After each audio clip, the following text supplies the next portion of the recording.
여기서도 이러잖아요. 테슬라 주식을 최저 수준으로 끌어내린 이유가 불분명하다.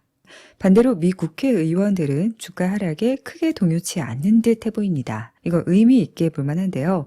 이런 사이트가 있는지 이번에 처음 알았어요. 미국 의원들의 주식 추적 사이트라고 합니다. 의원의 배우자 주식 거래는 물론 뮤추얼 펀드, 기타 이들이 주식을 사고 파는 여러 경로들에서의 거래를 추적한대요. 그런데 이달 현재까지 테슬라 주식을 매도한 의원은 없었고 11월에는 딱 한 명 있었습니다. 이 차트가 완벽할 수는 없어서 절대적이라고 봐서는 안 되지만 미래 여유 자금이 여유치 않고 또 투기식으로 투자했던 소매 일반 주주들과 좀 여기서 차이가 나는 게 아닌가. 자, 그리고 이쯤 되면 일론 머스크의 입장 표명 절실했고 또 듣고 싶었는데 오늘 일론이 테슬라 주식에 대해 언급했습니다. 일론 머스크의 순자산 대부분은 테슬라 주식에 있는데 그는 걱정하지 않는 것 같아요. 테슬라가 괜찮을 것이라는 것을 알고 있기 때문이죠. 라는 트윗의 일론은 답변으로 테슬라는 장기적으로 훌륭하지만 거시경제의 흐름을 통제하지는 못합니다. 라고 했습니다. 경기 침체 같은 거시경제 상황을 주가 하락의 이유로 보는 것 같고요. 그러면서 그 테슬라의 장기적인 성장성에 대한 여전한 확신을 보여주었습니다. 자, 그럼에도 주가 하락은 마음이 아프죠. 가장 부각되는 이유가 기가상하이 감산인데 마지막 주 12월 25일부터 1월 1일까지 모델 Y 생산을 중단한다는 루머가 끊이지 않고 있네요. 그러나 어제만 해도 중국 현지 매체가 테슬라 차이나 현지 직원의 왜 생산을 중단하죠? 소문이에요. 라며 루머를 부인하는 보도를 냈는데요. 이 같은 상황에서 이제 모든 관심은 이 현재 수요 감소에 대해 확실히 알 수 있는 12월 내수 판매량입니다. 공식 집계는 1월에 알 수 있지만 신차 보험 등록 건수로 비교적 정확한 수치를 미리 알 수 있는데요. 지난주 중국의 12월 첫째 주 테슬라 보험 등록수 봤었죠. 약 11,670건이었습니다. 그리고 오늘 둘째 주 보험 등록수가 공개됐는데 이보다 많은 12,977건으로 전주 대비 약 10% 상승했어요. 첫째 주는 11월 첫째 주보다는 늘었지만 둘째 주는 전월 동기 대비 오히려 줄었습니다. 최소 14K는 찍었어야 한다고 보는데 아직 수출 건수를 알 수 없어서 단정 지을 수는 없지만 중국 로컬 판매량을 굉장히 중시하기 때문에 앞으로 3주 인도량 굉장히 중요합니다. 그러나 확실한 건 올해 테슬라의 역사상 최초 100만 대 인도 달성은 자명합니다. 3분기 동안 90만 8,573대 인도, 아까 봤던 4분기 중국 내수 총 누적 판매를 합쳐봤더니 넘겼더라고요.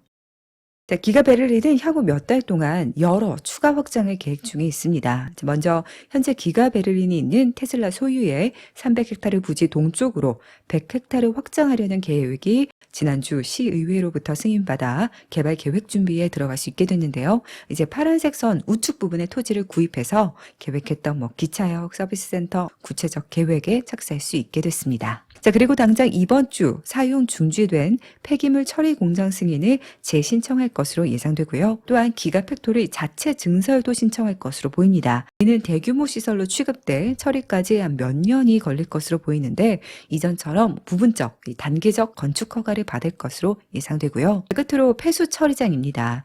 당국은 테슬라가 폐수 처리장에 직접 투자해 더 많은 물을 재사용할 수 있을 것으로 추측하지만 정확한 정보는 없는데요. 앞서 지난주에는 기가 베를린이 독자적으로 지하수를 끌어오는 방법도 찾고 있다고 했었죠. 앞으로 몇 달 내에 신청이 이루어질 것으로 보입니다.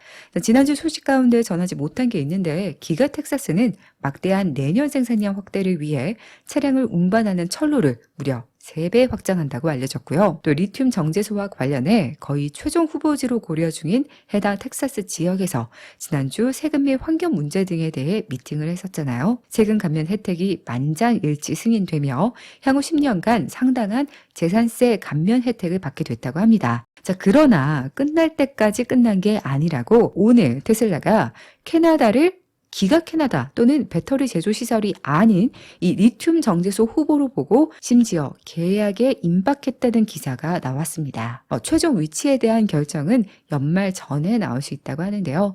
이거 다 하는 거 보려면 테슬라 오래 두고 봐야죠. 배터리와 관련해 최근 테슬라가 5월 말 특허 출원한 양극재 전구체 생산 방법 특허의 신청 내용이 공개됐습니다. 리튬이온 배터리 생산 과정에는 수많은 단계가 있고 이로 인해 상당한 폐기물이 생산되는데 테슬라의 이 새로운 생산 기술은 불필요한 생산 단계를 줄여서 폐기물을 상당히 줄이고 최종 배터리 비용 감소까지 가능해지게 됩니다. 테슬라가 목표로 했던 것을 이제 실제 개발해서 특허까지 낸 것이고 당연히 4680 셀 제조에 적용될 것으로 보입니다. 오늘부터 홀리데이 소프트웨어 업데이트가 공식 배포되었습니다. 대표적인 업데이트 기능에는 예상했던 애플 뮤직 추가됐고 라이브 카메라로 실내에 둔 반려동물을 볼 수 있는 또 도그 모드가 개선됐네요. 테슬라 차량으로 가능한 라이트 쇼 기능이 더욱 업그레이드돼 시간 예약 또 새롭고 더 길어진 쇼가 가능해졌다고 합니다. 모델 Y 소유주들이 오랫동안 요구해온 모터 배터리 브레이크의 실시간 상태를 모니터링하는 트랙 모드도 추가되었고요. 또 더 높은 사양의 하드웨어를 탑재한 모델 S, X에만 적용된 것으로 보이는데 올 초 발표된 스팀의 비디오 게임 서비스가 공식 릴리스돼 또 수천 개의 게임을 즐길 수 있게 됐다고 합니다. 줌 기능도 특정 모델에서는 릴리스됐다고 하네요.